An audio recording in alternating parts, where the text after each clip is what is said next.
വിവിധ ആവശ്യങ്ങൾ ഉന്നയിച്ച് ആശാവർക്കർമാർ സെക്രട്ടേറിയറ്റിന് മുന്നിൽ നടത്തുന്ന രാപ്പകൽ സമരം 8ാം ദിവസത്തിലേക്ക് കടന്നു. 3 മാസത്തെ വേതന കുടിശ്ശിക ഉടൻ നൽകുക, ഓണറേറിയം വർദ്ധിപ്പിക്കുക തുടങ്ങി മുന്നോട്ട് ആവശ്യങ്ങളിൽ തീരുമാനമാകാതെ സമരത്തിൽ നിന്ന് പിന്നോട്ടില്ലെന്ന നിലപാടിലാണ് സമരക്കാർ. വിവരങ്ങളുമായി വിഷ്ണു കരുണാകരൻ ചേരുന്നു. വിഷ്ണു, ഒരു ചർച്ച നടന്നു, അത് പരിഗണിക്കാമെന്നാണ് ആരോഗ്യമന്ത്രി അടക്കം പറഞ്ഞത്. എന്നാൽ അതിന് കൃത്യമായൊരു തീയതി പറയാൻ സാധിച്ചില്ല. അതുകൊണ്ടാണ് ഈ ഒരു സമരത്തിൽ വീണ്ടും മുന്നോട്ട് പോകുന്നത് എന്ന് തന്നെയാണ് മനസ്സിലാക്കുന്നത്. എന്താണ് ഈ ഒരു സമരം, അല്ലെങ്കിൽ എത്ര നാൾ ഇനി ഒരു സമരം കൊണ്ട് ഇവർ മുന്നോട്ട് പോകും എന്നുള്ള ചോദ്യം കൂടിയുണ്ട്. കഴിഞ്ഞ ദിവസം കൂടി വീണ ജോർജ് ഇതിനെ കുറിച്ച് പ്രതികരിച്ചിരുന്നു. ഇവരുടെ ആവശ്യങ്ങളെല്ലാം പരിഗണിക്കും എന്ന് തന്നെയാണ് വീണ ജോർജ് വീണ്ടും പറഞ്ഞത്. പക്ഷേ അതിൽ പൂർണ്ണ വിശ്വാസ്യതയിലെത്താൻ സമരക്കാർക്ക് സാധിച്ചില്ല എന്നുള്ള കാര്യം കൂടിയുണ്ട്. കടദാസൻ ആശാ വർക്കർമാർ ഇവിടെ പ്രതിഷേധവുമായി ബന്ധപ്പെട്ട രാപ്പകൽ സമരമിരിക്കാൻ തുടങ്ങിയിട്ടുന്ന 8ാം ദിവസമാവുകയാണ്. ഈ ദിവസമാകുമ്പോൾ പോലും അവർക്ക് വേണ്ട ഒരു പരിഗണന ലഭിക്കുന്നില്ല എന്ന് തന്നെയാണ് എടുത്തു പറയേണ്ടത്. അതായത് ആരോഗ്യമന്ത്രി വീണ ജോർജിയുമായുള്ള ഒരു ചർച്ച പരാജയപ്പെട്ടു എന്ന് വേണം പറയേണ്ടത്. ഈ സാഹചര്യത്തിൽ അതായത് ഇനി വലിയ പ്രതിഷേധവുമായി രംഗത്ത് നിൽക്കാൻ തന്നെയാണ് തീരുമാനം. പ്രധാനമായും എടുത്തു പറയേണ്ടത് ഇവർക്ക് നൽകേണ്ട ഓണറേറിയത്തിന്റെ കുടിശ്ശിക മാത്രം നൽകുന്നതുമായി ബന്ധപ്പെട്ട നടപടികൾ എടുത്തു തുടങ്ങുന്നുണ്ട്. മന്ത്രി അതിന്മേൽ ഉറപ്പ് പറഞ്ഞിട്ടുണ്ട്. പക്ഷേ മറ്റു കാര്യങ്ങൾ, അതായത് ഇവർക്ക് 5 ലക്ഷം രൂപ ആവശ്യപ്പെടുന്ന ഒരു സാഹചര്യം, അതായത് അവസാനമായ ഒരു ഓണറേറിയത്തിന് പിന്നാലെ തന്നെ ഈ പെൻഷനുമായി ബന്ധപ്പെട്ട് വരുമ്പോൾ നൽകേണ്ട തുക, അതോടൊപ്പം തന്നെ പെൻഷൻ പ്രായം 62 വയസ്സാണ്, പ്രായപരിധിക്ക് ആനുകൂല്യങ്ങൾ നൽകിയതിനു ശേഷം പെൻഷൻ പ്രഖ്യാപിക്കുക, ഇങ്ങനെയുള്ള നിരവധി ആവശ്യങ്ങൾക്ക് ഇവർക്ക് മുന്നിലുണ്ട്. അതൊന്നും പരിഗണിക്കുന്നില്ല. അത് പ്രത്യേകിച്ചും അതുമായി ബന്ധപ്പെട്ട കാര്യങ്ങളിലൊന്നും മന്ത്രി പ്രതികരിച്ചിരുന്നില്ല. പക്ഷേ പിന്നീട് ഈ പ്രതിഷേധവുമായി മുന്നോട്ട് പോകാൻ തന്നെയാണ് ഇവർ തീരുമാനിച്ചിരിക്കുന്നത്. അപ്പോൾ എങ്ങനെയാണ് ഇതിന്റെ കാര്യങ്ങളെന്ന് നമുക്ക് ചോദിച്ചറിയാൻ പറ്റും. ശരിക്കും ഇവിടെ മന്ത്രി പറഞ്ഞതിൽ കുടിശ്ശിക തീർക്കാം എന്നല്ലാതെ മറ്റെന്തെങ്കിലും കാര്യത്തിൽ ഉറപ്പ് പറഞ്ഞിട്ടുണ്ടോ? കുടിശ്ശിക തീർക്കുന്നതിൽ നമ്മൾ സമരം തുടങ്ങിയതിന്റെ പിറ്റേ ദിവസം 11ാം തീയതി രാത്രി ആയപ്പോഴാണ് കുടിശ്ശികയെ സംബന്ധിച്ച് ഒരു ഓർഡർ ഇറങ്ങിയിരിക്കുന്നത്. ആ കുടിശ്ശിക ഓർഡർ ആക്കിയത് അതിന്റെ നടപടിക്രമങ്ങളെല്ലാം പൂർത്തിയാക്കി ആശാ വർക്കർമാരുടെ കൈകളിൽ എത്തണമെങ്കിലും അത് കുറച്ച് കാലതാമസം പിടിക്കും. കാരണം ഈ ക്രൈറ്റീരിയ ഉള്ളത് കൊണ്ട് ഓരോരുത്തരും എത്രത്തോളം ക്രൈറ്റീരിയ പൂർത്തിയാക്കി എന്നുള്ളത് നോക്കിയിട്ടേ അത് ആ ഈസി മാനിൽ അടിക്കാൻ പറ്റത്തുള്ളൂ. അപ്പോൾ അത് വളരെ ഒരു സമയം കൺസ്യൂം ചെയ്യുന്ന ഒരു പ്രക്രിയയാണ്. അപ്പം അത് പിന്നെ ഫിനാൻസിൽ വന്ന് പിന്നെ അത് പാസ്സാക്കി ഫണ്ട് റിലീസ് ചെയ്ത് വരുമ്പോൾ തന്നെ വളരെ വലിയ കാലതാമസം എടുക്കും. അപ്പോൾ അവരുടെ ഡ്യൂ ആയിരിക്കുന്നത് ആശാവർക്കർമാർക്ക് കൊടുക്കുമെന്ന് പറയുമ്പോഴത്തേക്ക് അത് കൈകളിലെത്താൻ കുറേ താമസിക്കും. മറ്റെന്തെങ്കിലും ആനുകൂല്യങ്ങളെ കുറിച്ച് അല്ലെങ്കിൽ ഓരോ ആവശ്യങ്ങൾ ഉന്നയിച്ചിട്ടുണ്ട്, എന്തെങ്കിലും ഒരു ഉറപ്പ് നൽകും? നമ്മൾ ഉന്നയിച്ച കാതലായ ആവശ്യം ഓണറേറിയം വർദ്ധിപ്പിക്കുക എന്നുള്ളതാണ്. അതിനെക്കുറിച്ച് നമുക്കൊരു ഉറപ്പ് ഇതുവരെ കിട്ടിയിട്ടില്ല. പിന്നെ മറ്റൊന്ന്, വിരമിക്കലിനെ സംബന്ധിച്ച് 2022 മാർച്ച് 2 ഇറക്കിയ ഒരു ഉത്തരവുണ്ട്. അത് പിൻവലിക്കണം എന്ന് നമ്മൾ ആവശ്യപ്പെട്ടിരുന്നു.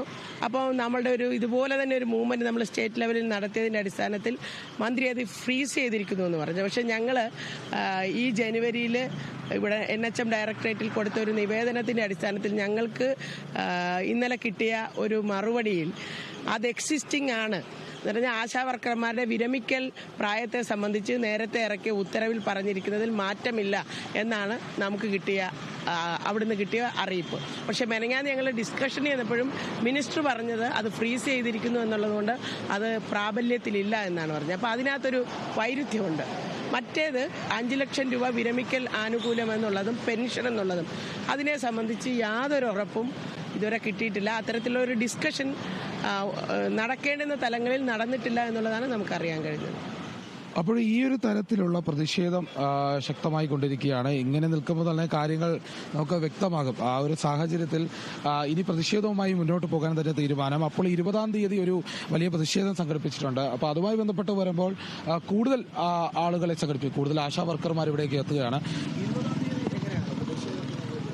20ാം തീയതി ഞങ്ങളുടെ സംസ്ഥാനത്തെ മുഴുവൻ ആശാ വർക്കർമാരെ ഉൾപ്പെടുത്തിക്കൊണ്ട് ഈ തിരുവനന്തപുരം സിറ്റി ഇതുവരെ കണ്ടിട്ടില്ലാത്ത സ്ത്രീകളുടെ ഒരു പ്രതിഷേധ നിരയാണ് ഞങ്ങൾ പ്രതീക്ഷിക്കുന്നത്. ഞങ്ങളുടെ 14 ജില്ലകളിൽ നിന്നും ഞങ്ങളുടെ ആശാമാരുടെ ലീഡേഴ്സ് അറിയിച്ചിട്ടുണ്ട് അവരുടെ പിന്നിലുള്ള നമ്മുടെ അതായത് ആശാ വർക്കേഴ്സിനെ ഇവിടെ എത്തിക്കുമെന്ന്. അത് വളരെ ഒരു ആശ്വാസമാണ്. കാരണം അവർക്ക് വണ്ടിക്കൂലി എടുക്കാൻ, അതായത് ട്രെയിനിൻ്റെയും ബസ്സിൻ്റെയൊക്കെ കൂലി ഒരുപാടായില്ലേ, ബസ് കൂലി ഇപ്പോൾ ഒരുപാട് കൂടിയത്. അപ്പോൾ അവർക്ക് എത്താൻ പറ്റുന്നില്ല, അതിൽ വിഷമമുണ്ട്. അവർ വാട്സപ്പ് മെസ്സേജുകളായിട്ട് അയച്ചുകൊണ്ടിരിക്കുക, വോയിസുകളായിട്ട്. ഞങ്ങൾക്ക് വണ്ടിക്കൂലി ഇല്ലാത്തതുകൊണ്ടാണ് ഞങ്ങൾ വരാത്തത്. നിങ്ങളുടെ ഈ സമരത്തിന് ഞങ്ങളുടെ ഫുൾ സപ്പോർട്ടുണ്ട്. നിങ്ങൾ ഞങ്ങൾക്ക് വേണ്ടിയാണല്ലോ ഈ രാപ്പകൽ ഇരിക്കുന്നത്. അപ്പോൾ നമ്മുടെ അവകാശങ്ങൾ നേടിയെടുത്തേ നമ്മൾ മടങ്ങാവും. കാരണം 18 വർഷക്കാലമായിട്ട് അധ്വാനിക്കുന്ന ഒരു തൊഴിലാളി വർഗമാണ് ഞങ്ങൾ. അപ്പോൾ യാതൊരു അംഗീകാരവും നേടിയെടുക്കാതെ, ഒരു ആനുകൂല്യം കിട്ടാതെ പിരിച്ചുവിടുക എന്നുള്ളത് ഞങ്ങളെ സംബന്ധിച്ച് വളരെ വളരെ കഷ്ടമാണ്. ഞങ്ങൾക്ക് സങ്കടം തോന്നുന്നതാണ്. കാര്യം എന്ന് വെച്ച് കഴിഞ്ഞാൽ 62 വയസ്സെന്നൊക്കെ പറയുമ്പോഴേ ഒരു മനുഷ്യൻ്റെ അർത്ഥായുസ് കഴിഞ്ഞു. ഇപ്പോൾ പിന്നെ നമ്മുടെ കേരള ജനസംഖ്യ വെച്ച് അത്രയും നമ്മൾ പോകത്തില്ല. BP, ഷുഗറുള്ള ഒരുപാട് തൊഴിലാളികളുണ്ട്. അപ്പം ഈ മുട്ടുവേദന, മുട്ടിൻ്റെ പ്രശ്നം, ക്യാൻസർ രോഗികളുണ്ട്. BP, ഷുഗറിൻ്റെ മെഡിസിൻ കഴിക്കുന്ന ഈ 60 കഴിഞ്ഞ അമ്മമാരാണ് ഞങ്ങളുടെ കൂടെ ഉള്ളത്. ഈ സമരത്തിൽ അവർ ഇരിപ്പുണ്ട്. കാരണം അവരുടെ മെഡിസിൻ പോലും ഒരു നേരത്തെ അവർ മുടക്കിയാണ് കഴിക്കുന്നത്. അതെന്തെന്ന് വെച്ച് കഴിഞ്ഞാൽ ഈ മെഡിസിൻ എടുക്കുമ്പോൾ അവർക്ക് യൂറിനറി പോവേണ്ടി വരും. അപ്പം നമുക്ക് അതിനുള്ള രാത്രി 12 മണി കഴിഞ്ഞാൽ 11 മണി നമുക്ക് അതിനുള്ള സൗകര്യം ഇവിടെ ഇല്ല. ബയോളജിക്കലായിട്ടുള്ള എല്ലാ പ്രശ്നങ്ങളും അവഗണിച്ചുകൊണ്ടാണ് അവർ ഇവിടെ ഇരിക്കുന്നത് ഞങ്ങൾക്കൊപ്പം. കാരണം മക്കളെ ഞങ്ങൾ അങ്ങനെ വിളിക്കുന്നത്, കരയുന്ന ഞങ്ങൾ അമ്മമാർ ഞങ്ങളെ കെട്ടിപ്പിടിച്ച് ഞങ്ങൾ അവർക്ക് വേണ്ടി പൊരിവേരത്തിരിക്കുമ്പോൾ ഞങ്ങൾക്ക് വേണ്ടിയാണല്ലോ നിങ്ങൾ ഈ വേലത്തിരിക്കുന്നത്. അപ്പോൾ ഞങ്ങൾ വീട്ടിലിരുന്നാൽ ഞങ്ങൾക്ക് എന്ത് ഇതാണ്, ആ അമ്മമാരുടെ സ്നേഹമാണ്. ഈ രാപ്പകൽ വെയിൽ കൊള്ളുവാനും രാത്രി മഞ്ഞ് കൊള്ളുവാനും നല്ല വെള്ളം ഞങ്ങൾക്ക് ഭക്ഷണം കഴിക്കാൻ പറ്റാതെയും ഞങ്ങൾ ഈ കഞ്ഞിയൊക്കെ കുടിച്ചും നാട്ടുകാരുടെ സ്പോൺസറാണ് ഞങ്ങൾക്ക് കിട്ടുന്നത്. ഞങ്ങൾക്ക് ഒരു രാഷ്ട്രീയ പാർട്ടിയായിട്ട് യാതൊരു ഇതുമില്ല. ഞങ്ങൾ ഓൾ കേരള ആശ ഹെൽത്ത് വർക്കേഴ്സ് അസോസിയേഷൻ എന്നൊരു ചിന്ത മാത്രമേ ഞങ്ങളുടെ മനസ്സിലുള്ളൂ. പിന്നീട് ഏതെങ്കിലും തരത്തിൽ ഈ ഒരു ചർച്ചയ്ക്കോ അല്ലെങ്കിൽ ഏതെങ്കിലും ഒരു നീക്കത്തിന് ശ്രമിച്ചിട്ടുണ്ടോ? മന്ത്രിയുമായിട്ട്, അതായത് ആരോഗ്യമന്ത്രിയുമായിട്ട് ഞങ്ങളുടെ നേതാക്കന്മാർ സംസാരിച്ചിരുന്നു. പക്ഷേ അവർ ചെയ്തതെന്ന് വെച്ച് കഴിഞ്ഞാൽ ഇവിടെ പ്രതിപക്ഷ നേതാവ് മുൻകാല പ്രതിപക്ഷ നേതാവ് ശ്രീ രമേശ് ചെന്നിത്തല സാറ് വന്നു പറഞ്ഞതിൻ്റെ അടിസ്ഥാനത്തിലാണ് നമ്മുടെ ആരോഗ്യമന്ത്രി വീണ ജോർജ് നമ്മളോട് സംസാരിക്കാൻ വേണ്ടി NHM ഡയറക്ടറിലേക്ക് നമ്മുടെ നേതാക്കന്മാരെ വിളിപ്പിച്ചത്. പിറ്റേന്ന് വെളുപ്പ് NHM കണ്ടതിൻ്റെ പിറ്റേന്ന്, അതായത് വെളുപ്പിനാ മെസ്സേജ് വരുന്നത് നാളെ രാവിലെ 10 മണിക്ക് ആരോഗ്യമന്ത്രി ആശാ വർക്കേഴ്സിൻ്റെ യൂണിയൻ നേതാക്കളെ കാണുന്നുണ്ടെന്ന്. അപ്പോൾ അവരിവിടെ പോയി. ഞങ്ങൾ വളരെ പ്രതീക്ഷയോടെ ഇവിടെ ഇരുന്നു.